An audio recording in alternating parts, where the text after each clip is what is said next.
예, 원래 준비했던 내용은 아닌데요. 아까 국시원에서 언어 재활사 시험과 관련돼서 불거진 문제에 대해서 유재중 의원님께서 언급을 하셨기 때문에 잠깐 말씀드리겠습니다.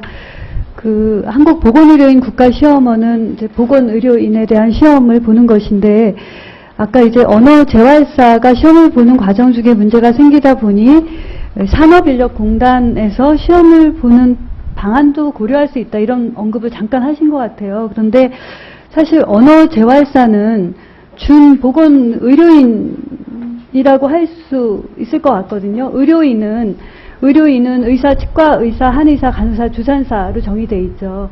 근데 보건의료인은 조금 폭넓게 되어 있잖아요. 그래서 보건의료인이기 때문에 보건의료인 국가시험원에서 시험을 보는 건데, 문제가 불거졌다고 해서 산업인력공단에서 시험을 볼 수도 있다라는 언급이 된 것은 문제가 조금 있다고 생각을 하고요. 언어 재활사는 언어 장애를 가진 사람을 치료하는 사람들입니다. 의료 재활을 하는 사람입니다. 그렇기 때문에 보건의료인 국가시험원에서 보는 게 맞고요.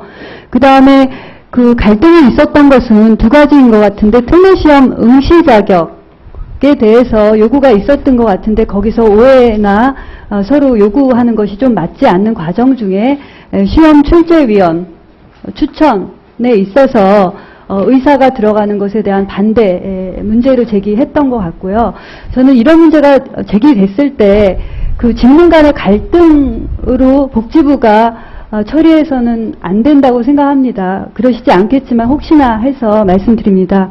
의사가 출제위원으로 들어가서 언어 재활사를 컨트롤하거나 테스트하기 위해서 출제위원으로 들어갔다, 그렇게 생각하지 않습니다.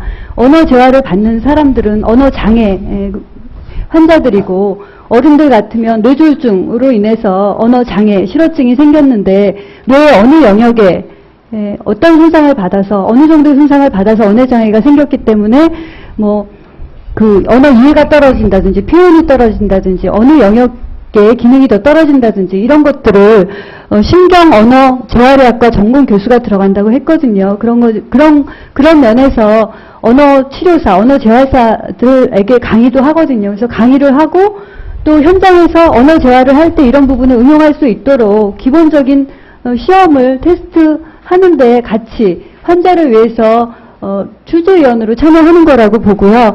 또 후두 음성 언어 전공 교수 같은 경우는 예를 들어 후두암으로 수술을 했다든지, 그래서 이제 발성에 문제가 있었을 때 어떻게 언어 치료 내지는 언어 재활을 하느냐라는 것을, 지식이나 이런 기본적인 것을 가르쳐주고, 또 시험, 그러니까 환자를 위해서 함께하는 것이 누가 갑이고 을이고 누가 상위에 있고 그런 개념이 아니라고 봅니다. 그래서 이것을 단지 보건의료인 국가시험원에서 국시원과 의사와 언어 재활사의 갈등이다, 이런 식으로 접근 안 하면 좋겠고요. 언어 재활사가 보건의료인으로서 언어 장애를 가진 사람을 대상으로 하는데, 언어 재활이나 언어 치료를 위해서는 의학적으로 이런 부분이 필요하기 때문에 의사가 들어가는 것이 맞았다고 생각을 하고요. 후두암뿐만 아니라 이비인후과 의사가 들어가는 경우는 그 언어장애가 오는 경우에 삼킴장애가 같이 오는 경우가 많습니다. 그럼 씻고 삼키지 못할 때 그런 것에 대한 훈련을 재활의학과 의사와 언어재활사가 함께 합니다. 그래서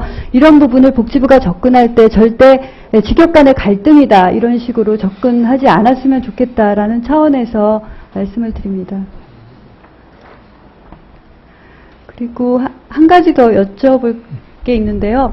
원격의료에 관해서 지금 복지부가 주도적으로 하기보다는 기재부, 산자부 등에서 창조경제의 일환으로 언급이 되다 보니까 언론에 조금 좀 일치하지 않는 그런 기사들이 많이 나옵니다. 그래서 아직 복지부가 확정된 것은 없겠지만 몇 가지 확인했으면 좋겠는 게, 지금 기재부나 미래부 또 산자부에서 창조경제의 일환으로 청와대 업무보고를 통해서나 아니면 또 경제자유구역 내에서 원격진료나 IT기구를 활용한 건강관리 서비스를 한다든지, 아니면 아까 말씀하신 메디텔과 같은 의료관광을 한다든지, 그래서 이런 것들을 다 창조경제, 산업 측면에서 생각을 하시는 것 같은데요. 지금 원격의료는 의사와 의사 간만 법적으로 허용되어 있습니다. 근데 앞으로 생각하는 원격 의료가 의사와 의사, 의료인의 의사, 치과의사, 한의사, 간호사, 주산사가 있잖아요. 근데 현재는 의사와 의사, 치과의사, 한의사까지만 되어 있고 간호사까지는 안 되어 있거든요. 그래서 의사와 간호사 간을 활용해서 예를 들면 방문 간호사를 사용할 계획까지 있는지, 또 하나는 의사와 환자 간 원격 의료를 통해서 고혈압이나 당뇨와 같은 만성질환에 관련 생각이 있는지, 그런 것들이 언론에 풍성스럽게 나와서 지금 어느 시점에 있는지.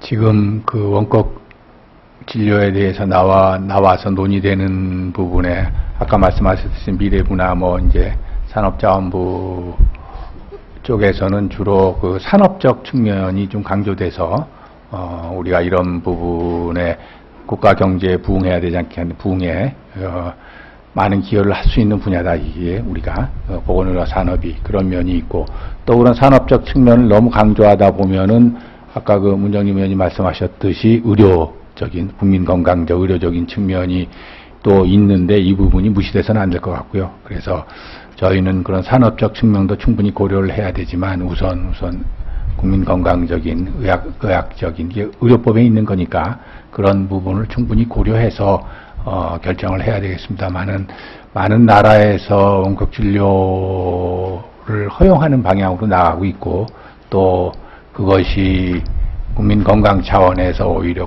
플러스가 되는 예를 들면 아주 오지랄까 산지랄까 이런 데에 있는 어떤 환자들은 그래도 원격 치료라도 해서 치료를 받는 게 그 건강에 도움이 되지 않냐, 이런 면에서 검토를 해야 될 필요가 있다 이렇게 생각을 하고, 지금 현재는 산업적 측면이 좀 더 그쪽에서는 부각이 된 것 같고, 저희는 산업적 측면만 볼 게 아니라 이런 의학적 국민건강적 측면에서 충분히 고려를 해서 그 부분을 좀 그래도 좀 전진적으로 이렇게 좀 발전해 나아가는 이런 정책을 세웠으면 어떨까 이렇게 생각하고 있습니다. 네, 문정민 의원님 수고하셨습니다. 다음은 2차 질의 마지막이 되겠습니다. 마지막이 아니구나. 네, 존경하는 민주당의 김용익 의원님 질의해 주시기 바랍니다.